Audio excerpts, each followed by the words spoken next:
Hello there. What's going on, everybody? Today we're going to be talking about Lucasfilm Games and all of this craziness that's been going on with Star Wars video games, including EA. There's been a lot of talk as EA losing the license, and we're going to address all of that because, spoilers, they're not, but things are changing. So if you guys are new here, there's still time left to enter to win that $25 Amazon gift card giveaway. You just have to be a subscriber and leave a comment on this or one of my videos. Actually, let me know in the comment section what is your most anticipated Star Wars game, whether it's one that you expect to really happen or maybe like your best dream game or maybe like a reboot of something from the past. Terraskasi, I'm looking at you. So let's go ahead and do a little timeline of like the last couple of days because it's been a wild ride. And as somebody who covers games and specifically Star Wars games, I usually lean more towards tabletop Star Wars games, of which there are many. And if you are finding me for the first time, check out some of the videos at the end. Check out my channel. I've got a lot of Star Wars tabletop games, which you may have never heard of before. So definitely check those out. They're amazing.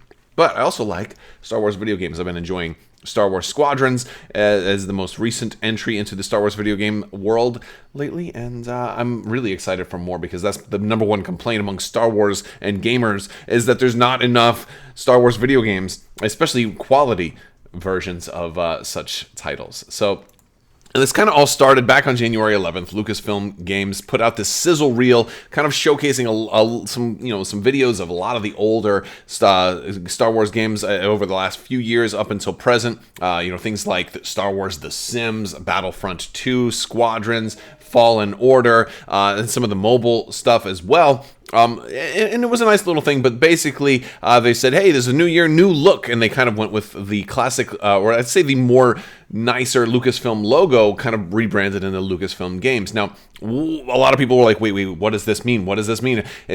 Are they pulling everything back? Well, if you guys remember a year ago, like back in March, it's over a year ago, as a matter of fact, Lucasfilm Games came out with, I think it was March 2019, but Lucasfilm Games came out with their, like an announcement that they were coming back and that this was like a new studio, and it was like some ambiguity to it because everybody thought back then that EA was losing their license, and EA didn't lose their license, and that's fine.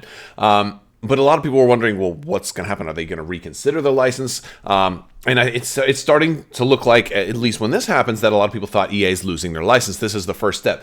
A lot of people have been saying for a long time they wanted EA to lose the license because EA has been very slow. Ever since the loot box controversy, also, a lot of people wanted EA to lose their license because they thought they were ripping off kids and a lot of this. EA has made changes to the way that they do loot boxes and the way they approach a lot of that content, especially with their Star Wars games, because they definitely don't want to lose that. I mean, honestly, a Lucasfilm license, a Star Wars license is like printing money.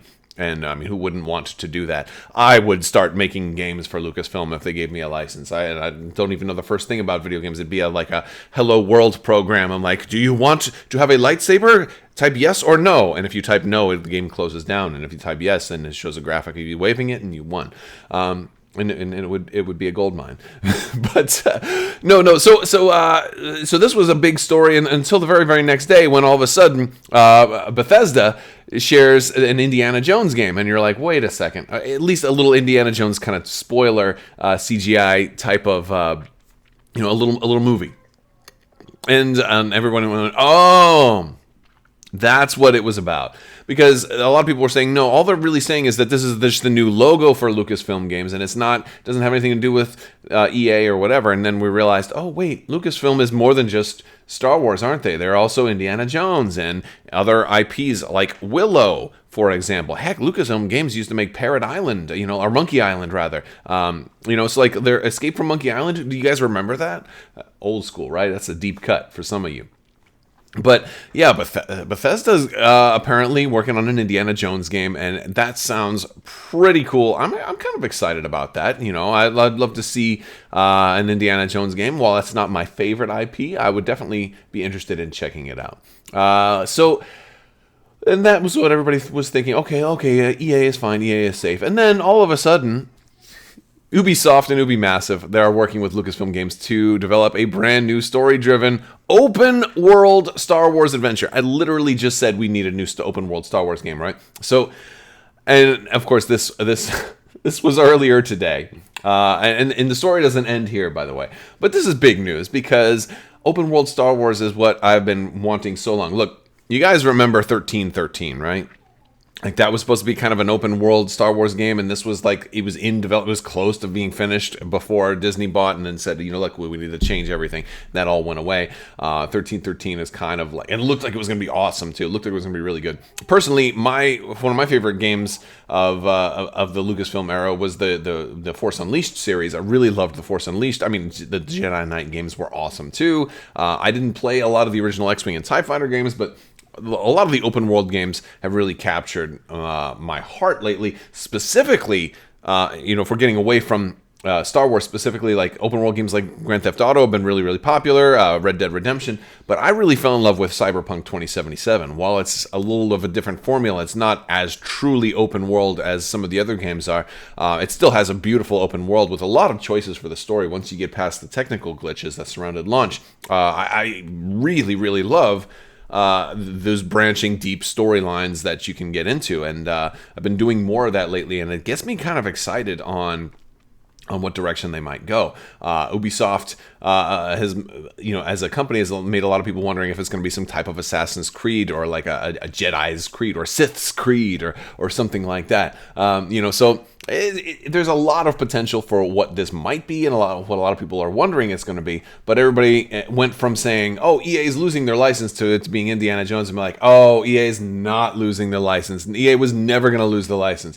To then today's thing when like, "Oh, on second thought, EA is losing their license, and good for them." And then we go a full circle back to EA making this post. We love Star Wars. We look forward to continuing our partnership with Lucasfilm Games. We're making more Star Wars games, and BD1 is still the cutest. I disagree with that last bullet point, but the interesting thing here is now all of a sudden it's gone full circle again that EA is not losing their Star Wars license. So who knows what to think right now, right? So here's what it looks like. It looks like Lucasfilm Games is changed the way that they approach licenses, and I think that that's probably a good thing, because as somebody who loves Star Wars tabletop games and things like that, I would love for more people to be able to make Star Wars tabletop games, and also be able to sell them in countries that I happen to live in, like the United States of America. I would love to be able to have a game like Dark Side Rising that I don't have to order from Europe. I would love to be able to buy it locally. And so I think having more licenses and not doing exclusive licenses with EA, because that's certainly what it looks like right now, is that EA is still going to have licenses to make Star Wars games. They've certainly made some very impressive looking games. At least graphically, they've been very, very beautiful. But I'm looking forward to more companies being able to make games, and hopefully this continues to other companies that aren't quite so huge. I would love to see smaller companies be able to make more indie-style games that don't have particularly good graphics. I would be fine with kind of retro-type graphics that just aren't super huge PC graphics hogs and are more about gameplay. I would love to have some, maybe even like early 2000s, mid 90s arcade style shoot 'em up games, that are Star Wars themed, and just all kinds of fun different takes on Star Wars as an IP being put into video games, because Star Wars is one of those properties that I love so much. You slap it on a game that I'm not interested in, all of a sudden if you put a Star Wars skin on it, now I'm interested in it. And so I would love to see more of that happen. Hopefully the licenses and the rights to make Star Wars video games are spread very far and wide. We know about a couple of companies so far, and hopefully there are more coming out. And of course, I do hope that this extends both to PC and console, and mobile as well. Although personally, I'm not a mobile gamer very much. I don't usually like using my phone to play games, but then again, I might not be the target demographic for that sort of thing, but I'm sure there's a lot of people who do.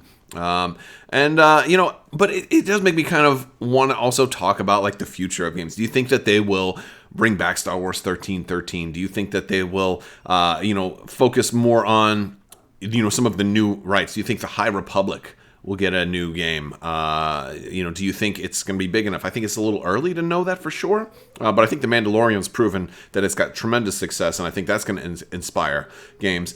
I don't know if the sequel trilogy will inspire too many more games right now, though. I feel like that could be a divided thing. I think the sequel trilogy content would probably work better in a game that is utilizing characters from all eras. I would personally love to see two things: a Masters of Terras Kasi reboot, probably brought back into a really cool style. It's similar to how some of the Mortal Kombat and the DC games have been, where you have like this really cool story, and like when the characters meet up, they have some dialogue with each other, and that would make for a really fun style of game. But then again, my favorite fighting game of all time is Marvel vs. Capcom 2. And that was kind of like that sprite retro style graphics, and you're able to get really good frame rate out of that, and it runs on all platforms, and you don't have to worry about compatibility issues. So I'd love to see that. I'd love to see Force Unleashed and bring Sam Witwer back into the fold. Oh my goodness, I'd love for them to have a way to do this. And it doesn't even have to be Force Unleashed 3. They could reboot Force Unleashed, and they could call it like the Force Unchained or the Force Unwitward. The Force Unwitward. That's it, right? Hashtag Force Unwitward. I don't know. But yeah, like that would be pretty cool. I would love for Sam Witwer to come back and do some. He's got motion cap experience out the wazoo. He would be perfect to come in and play like an Inquisitor, right? Like an Inquisitor that gets kind of like lost and cut off from the Hive Collective, and then has to find his way, and ends up kind of putting down the red lightsaber and picking up a blue lightsaber, or maybe healing his red lightsabers, kind of like how Ahsoka did in the Ahsoka novel, or something like that. There's so many really cool things. Plus, I mean, maybe we'll see like an Elder Scrolls type of game for Star Wars. That would be, I mean, that's really asking for greatness, though. Like, imagine this world as wide open and in depth as as an Elder Scrolls game, like, happening for Star Wars. These are all things that are now seem more possible, but there's lots more things that they can do. A racing game for Star Wars sounds cool. You've got pod racers, you've got swoop bikes, you've got all the transports and stuff that we saw in Solo. I think you have so much racing potential. I think a Star Wars racing game would be fun. And heck, I would even love a more of a lower graphics style Star Wars version of Super Smash Brothers, right? Like just a brawl type game would be super fun and could work on a variety of platforms. I'm looking at you, Nintendo Switch. I'd love to see something like that. But I would love to hear from you guys. What's your dream game for Star Wars? Are you wanting to see more tactical games like Rebellion or something like that, or are you hoping to see more cockpit shoot 'em up games like maybe an improvement on Star Wars Squadrons that has a little bit more customizable matches and a little bit more selection of ships? Maybe putting you into capital ships as well. Maybe you can be a gunner on a Corellian Corvette, or maybe a gunner on a Star Destroyer. Something crazy like that. There's so many possibilities, right? I would love it. But I would love to hear what you guys think. Let me know down in the comments section. If you like this video, go ahead and give it a thumbs up. Don't forget to check the links in the description as well. If you're interested in supporting the channel, check out Patreon. Big thanks to my patrons as well. You guys are amazing, and I couldn't do this without you. So thank you so much for your continued support. I will talk to you guys soon. Thank you so much. And as always, have a great day.